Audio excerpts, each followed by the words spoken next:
Hello everybody! Some people have asked about some of the tech that I use for my streaming and some of the videos I make, so I figured I'd give a little bit of a tour to show everybody the computer I use and how I capture footage from consoles, or maybe how I would put together some live streams and things like that. As I walk through, I'm going to put some links in the description for each of the things that I use if anyone is interested in purchasing any of those things for themselves. My technology is by no means top of the line. I mean, I'm nowhere near a place at this point where I make a living off this sort of thing. And so some of it, I just got my hands on what I could. Some of it I've invested a little bit more money. But I'll show you a little bit of everything and see what you think. So as we get started here, I'm currently using a Yeti Blue as a mic to capture sound even for this video. It's the same mic that I use for live streams. Again, there'll be a link in the description for that if you're interested. It's very popular these days. It's a common microphone for a lot of streamers or video creators on YouTube or different platforms. Moving on to my computer, I currently have an ABS desktop computer. I ended up getting a pretty good deal on this on Newegg back in the day. I'll put a link in the description, but I don't think that it's currently available in this form. But does the trick for me. It has a GTX 1080, which was top of the line when I got it, which I was very fortunate to get at an affordable price. For my main monitor, I use an Acer. It is a 1080 HD monitor, and it goes to 144 Hertz, which is great for competitive gaming and things like that.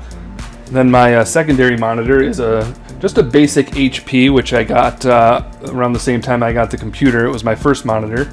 It's a bit smaller, only goes to 60 Hertz, but it does the job as a place to monitor my streams and Streamlabs, things like that. Speaking of displays, I suppose my HTC Vive would fit into this category. I haven't done very much streaming of VR games, but perhaps I will more in the future. It's definitely a fun device. And speaking of Streamlabs, that is the streaming program that I use. I use it to capture certain different kinds of footage for videos, but I mainly use it for my live streams. Yeah, I definitely recommend Streamlabs. It's free, and it does a lot of great work. It has a lot of pre-made layouts and things like that if you want to make your streams look really good. My webcam, I just recently upgraded. It's capable of up to 4K, although I haven't yet pushed it to its maximum capabilities because obviously, if I'm just in the corner of the screen during a stream, you don't need a very high resolution, but that'll definitely come in handy if I end up doing more video blogs and I want higher quality video. My television, which generally doesn't get used during streams or anything like that, I just not too long ago upgraded to 4K. It's just a basic TCL 55-inch 4K television with HDR. It also can function as a third display, as you can see here. I can connect it when I want to. So that's definitely helpful. When it comes to consoles, the only current generation console that I have is a Nintendo Switch, which I find to be really fun. When it came to looking at the PS4, Xbox One, or Nintendo Switch, I felt that Nintendo Switch was affordable enough and also offered enough exclusives that it made it worth my time. PC has enough crossover with Xbox and PS4 and is far more powerful, and so I settle simply for the PC when it comes to choosing between those. So Nintendo Switch and PC are my main ways of keeping up with current gaming. When it comes to retro gaming, you've probably seen me play some retro PC games up to this point. Outside of that, in the land of consoles, I keep things pretty basic. I'm by no means a collector of retro systems, but I have over time, as I've gotten money scraped together or bonuses at work, things like that, I've been able to collect 4 different retro systems. I have the Sega Genesis retro system here. I have Classic SNES and the Classic NES. And if you look underneath here, I also have the Atari Flashback Gold Edition, which has an HD output, which is great.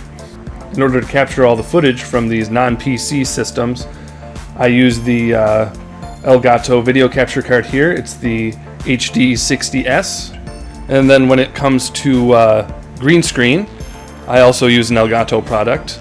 This Elgato green screen here works really well with Streamlabs. I'm able to crop out the background on the sides with Streamlabs, and I'm also able to basically just insert myself into whatever videos I'm capturing, so that's really helpful as well. Again, I'll put links to all this stuff in the description. Well, there you have it, everybody. There's a real simple look around my streaming studio. So again, take a look at the description. There's lots of links there to the different things that I've shown you. So obviously, if you feel like purchasing any of those for yourself, that's completely up to you. These are just what I've ended up having for myself, things that I've gathered over time or put money into. So maybe you'll find something better, or maybe it'll work really well for you. Really up to you to look around and find out what works best. So thanks for watching, and feel free to share this video around, leave a like, subscribe if you're new to the channel. That's always really helpful. So thanks for stopping by, and we'll see you around in the next video. Thanks for watching.